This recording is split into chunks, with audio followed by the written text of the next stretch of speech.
Welcome to Collector Chronicles. We got a pretty cool little artifact here today.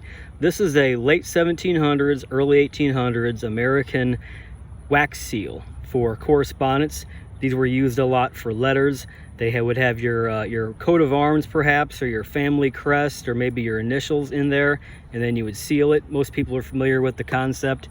They were, in the War of 1812, they were used a lot as watch fobs. Here's a book on the War of 1812. And it has officers here, British and American, and you see these officers here, they have like silk tassels with the little medallion, the little watch fob there, and that would often have that seal in it. The overall design was popular into the turn of the century, maybe not used as much for the purpose intended, but just for decoration.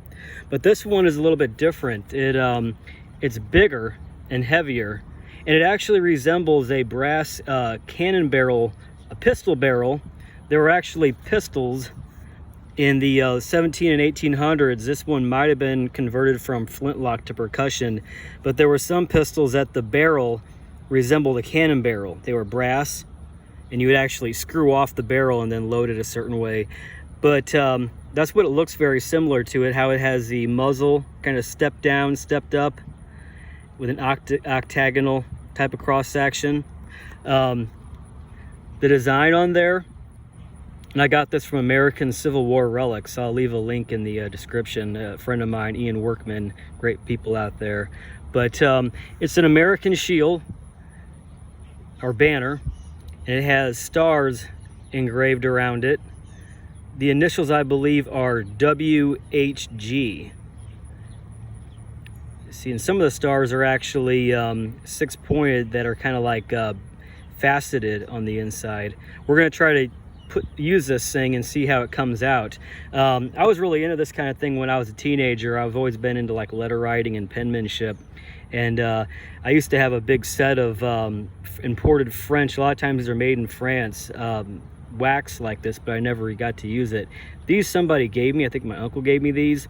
This isn't really that accurate or similar to what they used on original documents. I got these at Hobby Lobby. They're actually for a glue gun, and I asked one of the girls that worked there, and they said you can use it with open flame like a traditional way. So we'll see how that comes out. I got a candle here and a lighter.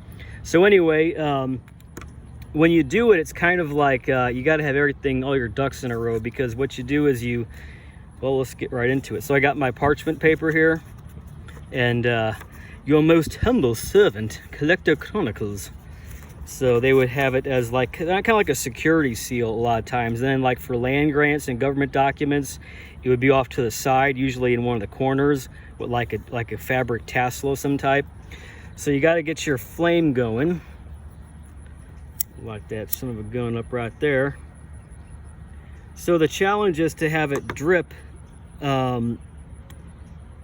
enough to where it'll actually have a pool built up to suffice for the diameter of the fob, but then you also don't want to get it too sloppy or anything. So I'm probably going to mess this up. Like anything, practice makes perfect, and the more you do it, the better you get. See, I'm already dipping wax on it. I guess I'm going to have to try to light the thing on fire. Yeah, this ain't working. I might have to use my lighter. All right, see, I'm getting wax everywhere. All right, so the last time I tried this, I actually was charring the paraffin. This is actually paraffin, and I was burning it.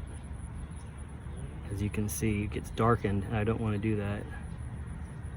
So in a perfect world, I would be weighing down that. Which one? Why am I not doing that? Might as well do that now. Okay. All right. We might try to recover here. See, it's burning that. I don't want that black in there.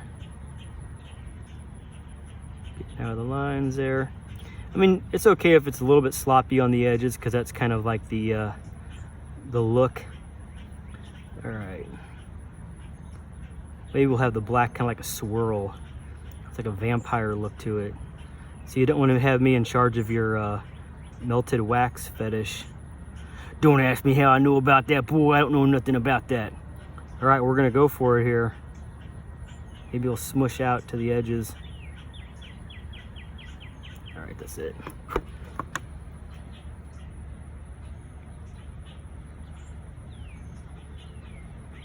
You want to try to have a steady hand when you do it, because you want the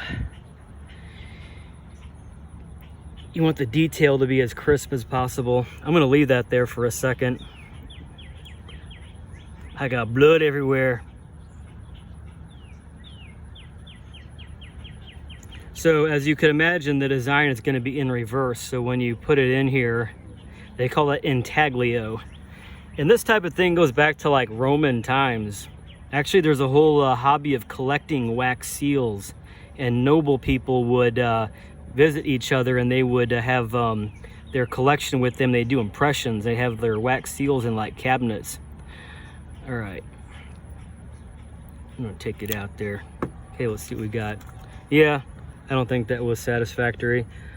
So yeah, WHG. It's kind of ironic because the father of early American collecting was named William H. Guthman. And I'm pretty sure he was eccentric enough that he had his own seal. Maybe this is, no, this is actually really old. This thing is pretty rare. I've never seen one exactly like this before, so it's a pretty desirable artifact. All right, so there's my early 1800s. I don't think this is Civil War. I think this is like 1820s and earlier. Not Revolutionary War, though. I don't think they had that banner designed yet by then, but yep. Hope you liked the video. Check me out on Instagram and TikTok. I got pictures that are on Instagram that you're not going to see anywhere else. So it's all photographs that I personally took of interesting things. All right, thanks for watching.